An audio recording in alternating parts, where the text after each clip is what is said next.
Quando eu cheguei nessa cidade, eu percebi que eu tinha uma missão a cumprir. Apesar de não entender muito bem o que eu estava sentindo, era algo muito forte, quase que um chamado. Sempre busquei respostas, todos os dias, e com o tempo eu percebi que a minha missão era transformar vidas, e através da educação. Se você ainda não me conhece, prazer, eu sou a professora Eli, professora de reforço escolar e aulas particulares. Atualmente trabalho localizada no Conjunto Beira-Mar, que fica entre o bairro do Janga e Pau Amarelo, na cidade de Paulista, Pernambuco. E hoje eu quero dividir com você os bastidores de um professor. O que será que o professor faz por trás da sala de aula para fazer um aluno ler? Essa é a série Tudo que é difícil fica fácil. E esse é o primeiro episódio.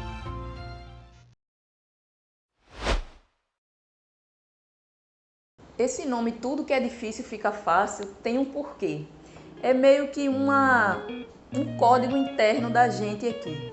Porque é o seguinte, normalmente quando os meninos estão com alguma dificuldade de fazer alguma atividade aqui, eles me chamam e dizem: Tia, isso aqui tá muito difícil, eu não sei como é que faz. Aí eu digo: que difícil o quê, rapaz? Isso aqui é muito fácil.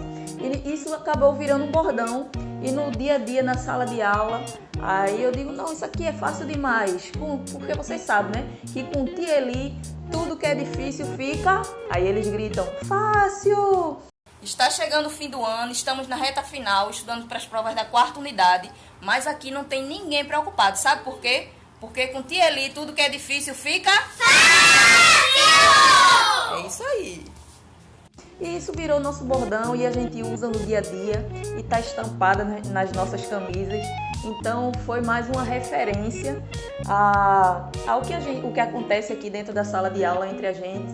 E aí para eles se sentirem também familiarizados com tudo que está sendo colocado aqui, com tudo que está sendo mostrado aqui, para que eles tenham interesse também em ver como foi a evolução de um colega deles de sala de aula e conhecer também um pouquinho o que é que acontece por trás da sala de aula para que o resultado chegue até eles. Então, foi mais para chamar a atenção dos alunos mesmo e fazer referência ao que a gente usa no dia a dia. A escolha do caso Davi foi um processo muito bem pensado, porque eu já pensava há um tempo em compartilhar a experiência de um aprendizado de um aluno do início ao fim. Por quê? Porque normalmente você fala, mas as pessoas talvez não entendam muito bem o que eu estou querendo dizer. Então eu queria mostrar os bastidores desse acontecimento. E o caso Davi foi um caso que me chamou muita atenção por conta da dificuldade que esse aluno apresentava, que era muito grande. E uma outra coisa que me chamou muito a atenção foi o brilho no olhar do Davi. Ele tinha muita vontade de aprender e, se eu não me engano, uma semana ou duas depois, apareceu uma aluna com uma dificuldade semelhante à dele, mas que não tinha esse brilho no olhar. E sabemos que a educação é uma via de mão dupla. É eu querendo ensinar, você querendo aprender, a gente se cruza e tudo dá certo. Então, assim, esse foi um dos principais motivos da escolha do caso Davi, o grau de dificuldade que esse aluno apresentava e a vontade de aprender. A decisão de compartilhar essa experiência com as pessoas foi algo que eu já pensava há bastante tempo. Por quê? Porque muitas vezes acontece das pessoas virem matricular seus filhos e aí ela vem, informa a dificuldade e às vezes eu estou explicando para a pessoa usando uma linguagem que para mim é simples, porque eu falo isso com frequência, mas para a pessoa é técnico demais. Então, eu resolvi fazer essa série, mostrar o passo a passo, do início ao fim, com dificuldades, com acertos, com erros, para que as pessoas entendessem de uma forma mais simples, mais dinâmica, aquilo que eu tento falar e que talvez não entendam. Porque em primeiro momento parece que a pessoa entendeu, mas na realidade ela pode estar com alguma dúvida e aí ela não conseguiu tirar muito bem essa dúvida. E aqui você vai ver todo um passo a passo de um processo de aprendizagem. Além do mais, eu queria mostrar também que os bastidores de um professor, né? Porque normalmente as pessoas acham que um professor de reforço escolar, que é o meu caso, ele está aqui somente para ensinar uma tarefa de casa, e aí o aluno vai embora e estuda para uma prova, decora algumas questões e está tudo certo. Mas que na verdade não é. Talvez existam pessoas que trabalhem assim, mas eu quis mostrar a forma como eu trabalho. Então, nesse caso específico, era tudo que eu precisava.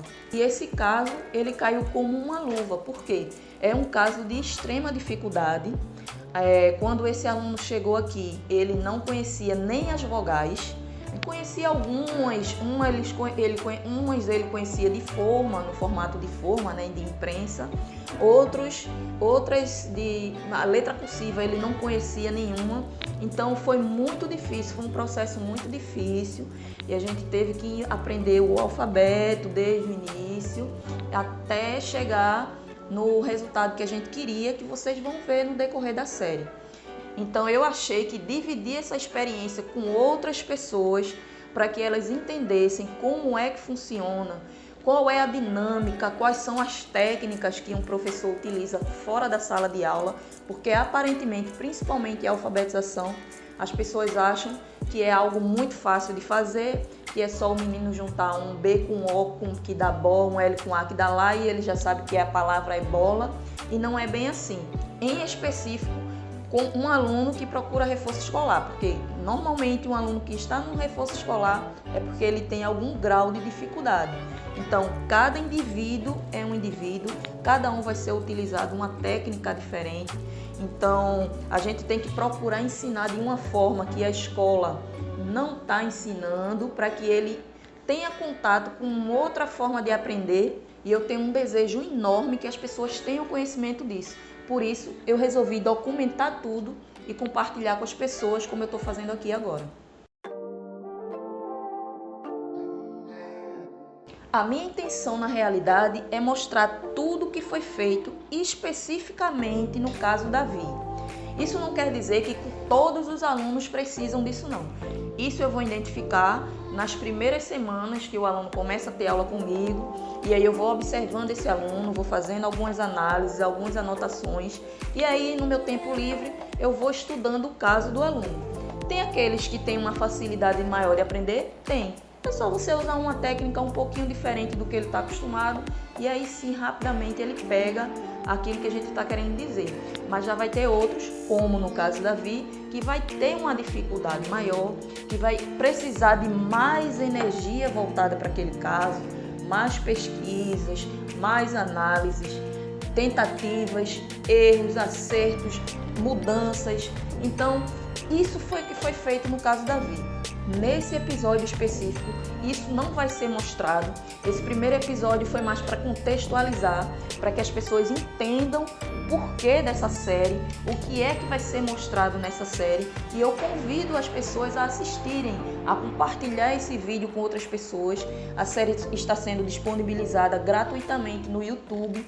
Então, você, se não é inscrito no canal, eu convido as pessoas a se inscrever, a ativar as notificações, porque aí quando for saindo os outros vídeos, vai sair um vídeo por semana e as pessoas vão acompanhando passo a passo da evolução desse aluno, tá bom? Então, no próximo episódio, em específico, eu vou mostrar tudo o que eu fiz inicialmente para identificar quais as dificuldades do Davi. Os testes que eu fiz, as pesquisas que eu fiz. Então, vai ficar muito interessante.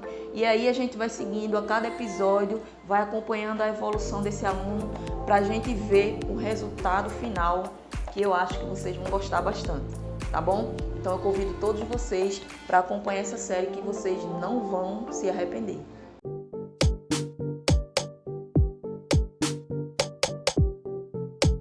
Percebe que quando a gente muda a nomenclatura de pessoas para letra, a dificuldade volta?